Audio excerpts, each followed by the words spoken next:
Home industrial training tool में आप लोगों का स्वागत है। आज हम लोग पढ़ेंगे एट वेस्टेज के बारे में पढ़ेंगे। एट वेस्टेज क्या है। इससे पहले मैंने आप लोगों को बताया था कि वेस्टेज क्या होते हैं और ये वेस्टेज का जो है कितने प्रकार है। तो आज हम लोग पढ़ेंगे लीन मैन्युफैक्चरिंग में एट वेस्टेज क्या होते हैं। एट वेस्टेज माने क्या होता है कि ऐसी वस्तु या ऐसा कार्य जिसके लिए हमको कस्टमर पेड नहीं करता, माने ऐसा प्रोसेस या आपका ऐसा साइकिल, ऐसी एक्टिविटी जिसके लिए कस्टमर हमको पैसे नहीं देता, उस एक्टिविटीज को हम लोग क्या बोलेंगे, वेस्ट बोलेंगे। तो लीन मैन्युफैक्चरिंग में हम लोग देखेंगे 8 वेस्टेज होते हैं। पहले 7 ही था, लेकिन एक और अभी जोड़ गया 8 आपका स्किल भी अभी एक जो वेस्टेज जोड़ा गया, पहले 7 ही था। तो हम लोग इसके बारे में पढ़ेंगे कि वेस्टेज क्या होते हैं। तो देखो वेस्टेज में देखेंगे तो अभी देखो इसको 2 फार्मूला है। एक हम लोग टीम वुड्स के नाम से जानते हैं, कुछ लोग इसको डाउन टाइम के नाम से भी जानते हैं। तो हम लोग दोनों पढ़ लेंगे, दोनों हम लोगों को कोई दिक्कत नहीं। तो सबसे पहले हम लोग चालू करते हैं टीम वुड्स। टीम वुड्स क्या है, वेस्टेज का प्रकार है। इसको एक फार्मूले में बांध दिया गया है। सेम ऐसे डाउन टाइम भी एक फार्मूला बना के उसी बेस पे आपको सारे कैटेगराइज किए हैं। तो हम चलते हैं। पहला हमारा जो है आपका है ट्रांसपोरेशन। ट्रांसपोरेशन में कैसे वेस्टेज होता है। ट्रांसपोरेशन का वेस्टेज का मतलब होता है कि अननेसेसरी मूवमेंट। अगर हम देखेंगे प्लांट के बाहर या प्लांट के अंदर भी देखेंगे तो बहुत सारे मूवमेंट होते हैं जो अननेसेसरी होते हैं। उन्हीं को हम जो है वेस्टेज में आपको डिफाइन करेंगे। जैसे क्या होगा, unnecessary movement part product within और विदाउट आउट ऑफ प्रमाइसेस, माने कंपनी के अंदर या तो कंपनी के बाहर भी अननेसेसरी जो मूवमेंट होता है उसकी वजह से जो टाइम बर्बाद होता है वो हमारा जो है ट्रांसपोरेशन वेस्टेज में आएगा। ठीक है, मैन हो गया, मटेरियल हो गया, इन सब का अननेसेसरी मूवमेंट, यानी आपको मूवमेंट नहीं है फिर भी आपको मूवमेंट करना पड़ेगा, तो वो आपका ट्रांसपोरेशन में आएगा। इसका रीजन क्या होता है। इसका रीजन अगर हम देखेंगे तो क्या होता है, रिवर्स फ्लो। आपका फ्लो का यूनि डायरेक्शनल ना होना। फ्लो क्या है, आपका जो प्रोसेस है वो क्या रिवर्स में है। ठीक है, दूसरा जिग जैग फ्लो। आपका जो फ्लो है यूनि डायरेक्शनल होना चाहिए, बट आपका फ्लो क्या है कंपनी के अंदर क्या है, जिग जैग है।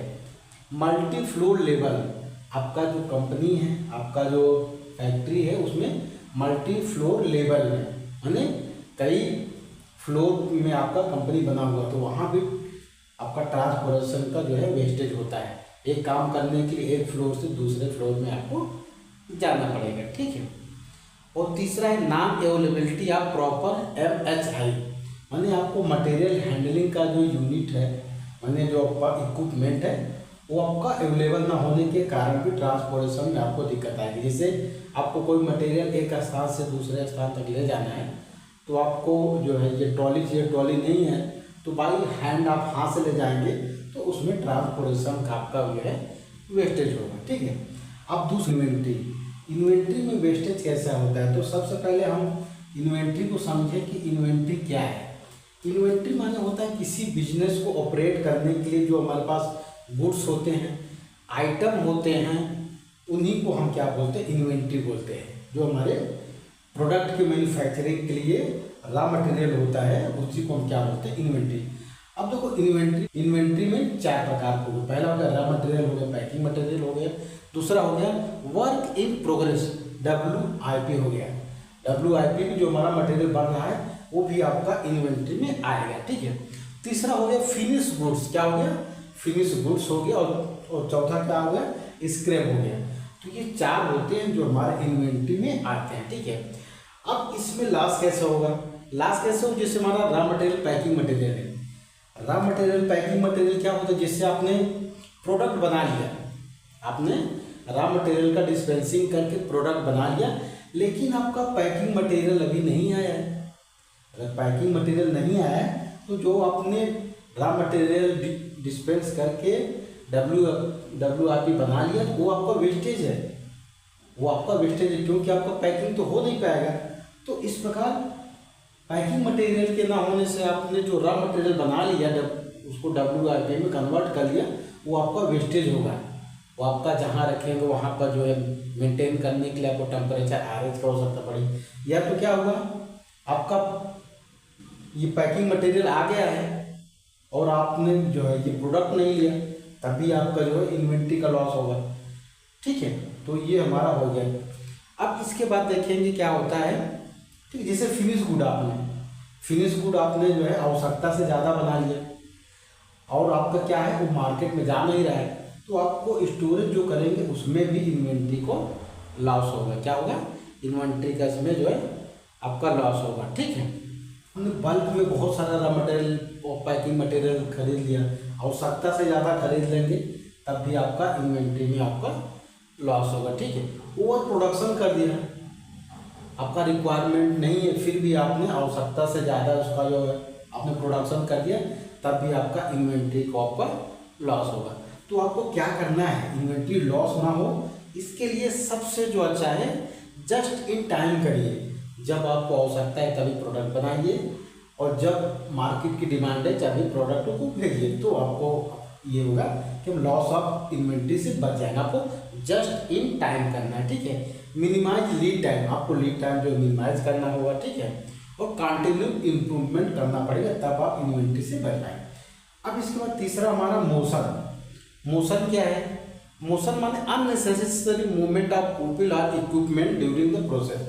अननेसेसरी जो इक्विपमेंट का है या अपने मैन पावर का जो मूवमेंट होता है वो भी हमारा एक तरह से जो है वेस्टेज में आता है। क्या आता है, वेस्टेज में आता है। ठीक है, अब इसका रीजन क्या है, जिग जैग लेआउट को होना, अवेलेबिलिटी ऑफ प्रॉपर टूल, आपके पास टूल नहीं है, आपका टेक्नीशियन कोई आपको मशीन को सेट कर रहा है बट आपके पास जो है टूल्स क्या है वो 3rd फ्लोर पे है, माने आपका मल्टी फ्लोर जो है आपका बिल्डिंग है, तो वहाँ से जब वो सेट करके टूल्स के लाने के लिए वो 3rd फ्लोर पे जाएगा, तभी आपको उसको मोशन करना पड़ेगा, तो वहाँ भी आपका वेस्टेज होगा।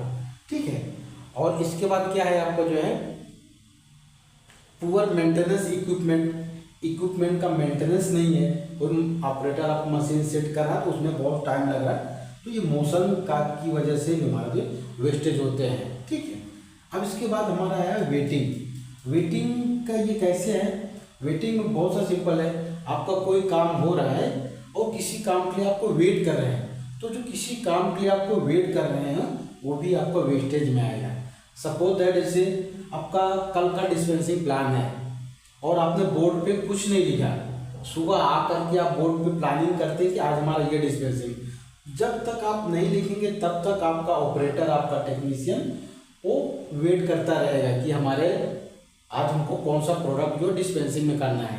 तो इससे बचने के लिए आपको एक दिन पहले ही बोर्ड पे आपको डिस्पेंसिंग प्लान लिखना होगा, जिससे क्या हो सुबह सुबह ऑपरेटर या टेक्नीशियन है वो अपना क्या बैच डिस्पेंस करना जा करके तुरंत वो डिस्पेंसिंग करें। तो ये आपका क्या होता है, वेटिंग हो गया। क्या हो गया, वेटिंग हो गया। कम्युनिकेशन गैप, बहुत सारे कम्युनिकेशन गैप की वजह से भी हमारा जो है हमारा ऑपरेटर हमारा टेक्नीशियन जो है वो किसी काम को करने के लिए वेट करते रहते, तो ये हमारा वेटिंग भी क्या है, एक प्रकार का वेस्टेज है। ओवर आउटपुट भी वेस्टेज है। ओवर आउटपुट में क्या, आवश्यकता से ज़्यादा। इसके बाद हम लोग आते हैं ओवर आउटपुट में क्या होता है कि आप आवश्यकता से ज़्यादा कोई मटेरियल बना के रख लेते हैं, तो वो क्या हो वो आपको ओवर आउटपुट में आ जाता है।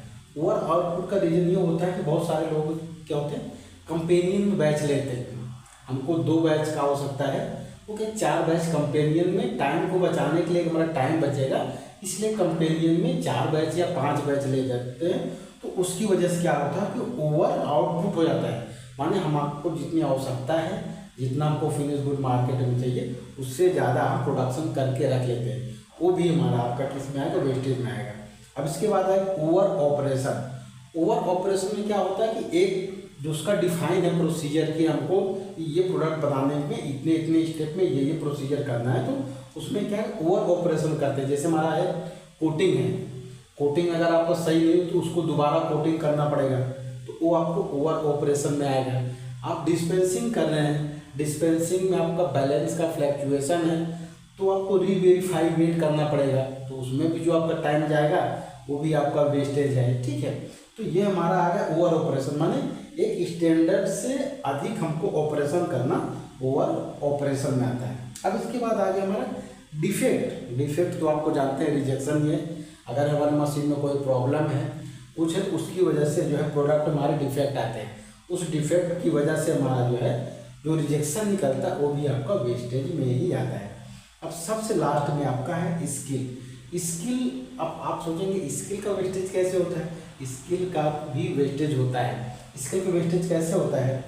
जैसे बी फार्म कोई लड़का है, उसको आपने एडमिन में रख लिया, HR में रख दिया, तो उसके भी स्किल का वेस्टेज है ना भाई। वो मैन्युफैक्चरिंग की पढ़ाई लिखाई किया है तो उसको मैन्युफैक्चरिंग में रखिए, या तो एक MBA किए हुए लड़के को आप क्या करें, प्रोडक्शन में रख दीजिए। उसका भी क्या है कि जो उसका डिग्री है वो उसके लायक है, फिर भी आप उसको वहाँ पे यूज करते, तो वो आपको वेस्टेज है, उसकी स्किल का वेस्टेज है। अब देखिए, अब इसको हम डाउन टाइम में भी देखते हैं, जो कुछ लोग इसको जो टीम मोड से बोलते हैं, टीम मोड से भी ये हो गया। कुछ लोग इसको दूसरा भी टर्मिनोलॉजी यूज करते हैं, डाउन टाइम। डाउन टाइम में क्या होता है? डिफेक्ट हो गया, ओवर प्रोडक्शन हो गया, वेटिंग हो गया, नॉन यूटिलाइज्ड स्किल हो गया, ट्रांसपोर्टेशन हो गया, इन्वेंट्री हो गया, मोशन हो गया और एक्स्ट्रा प्रोसेसिंग हो गया। सब मिलते जुलते सेम आपका वही वर्ड है। अब देखिए, ये तुम्हारा वेस्टेज हो गया ना। वेस्टेज आपने देखा कि कहाँ कहाँ पर कैसे कैसे वेस्टेज। इन वेस्टेज को दूर कैसे करेंगे? इन वेस्टेज को हम दूर कैसे करेंगे? तो इन वेस्टेज को दूर करने के लिए ही हमारा लीन मैन्युफैक्चरिंग टूल्स बनाए गए हैं। क्या बनाए गए? लीन मैन्युफैक्चरिंग टूल्स। अब लीन मैन्युफैक्चरिंग क्या होता है? लीन मैन्युफैक्चरिंग होता है कि उसमें क्या होता है, जो हमारा उसमें नॉन वैल्यू एडेड एक्टिविटीज होती उसको रिमूव करके प्रोसेस का इम्प्रूवमेंट करना ही लीन मैन्युफैक्चरिंग है। या नॉन वैल्यू एडेड एक्टिविटी माने वेस्ट जो होगा उसमें, जिसकी हमको मार्केट में कोई वैल्यू नहीं है या जिसके लिए कस्टमर हमको कोई पैसा नहीं था, वो नॉन वैल्यू एडेड एक्टिविटी है। तो लीन मैन्युफैक्चरिंग का डिफिनीशन ये है कि प्रोसेस में नॉन वैल्यू एडेड एक्टिविटी को हटा करके प्रोसेस को इम्प्रूवमेंट करें, उसको लीन मैन्युफैक्चरिंग करें। तो इन सब वेस्टेज को हमको दूर करने का जो टूल्स है आपका लीन मैन्युफैक्चरिंग है। क्या है? लीन मैन्युफैक्चरिंग टूल्स। मैन्युफैक्चरिंग टूल्स, लीन मैन्युफैक्चरिंग टूल्स है, जिसकी हेल्प से हम क्या करेंगे, ये सारे वेस्टेज को हम दूर करेंगे। तो आज हम लोगों ने पढ़ा कि हमारा वेस्टेज, आपको पहले से हमने वेस्टेज पढ़ा दिया था। अभी हम जो ये जाने कि वेस्टेज कितने प्रकार के होते हैं और इन वेस्टेज को दूर करने के लिए लीन मैन्युफैक्चरिंग टूल्स का यूज करते हैं। जैसे 5S हो गया, हमारा जो है 3M हो गया, ये सब यूज करके हम जो हमारा वेस्टेज है, टाइम का वेस्टेज है, इन्वेंट्री का वेस्टेज है, मोशन का है, वेटिंग का है, over production, over output defect, ये सब जो हमारा वेस्टेज है इन सबको दूर करते हैं। अगर आपको वीडियो पसंद आया हो तो प्लीज़ लाइक, सब्सक्राइब और शेयर करना ना भूलें। धन्यवाद।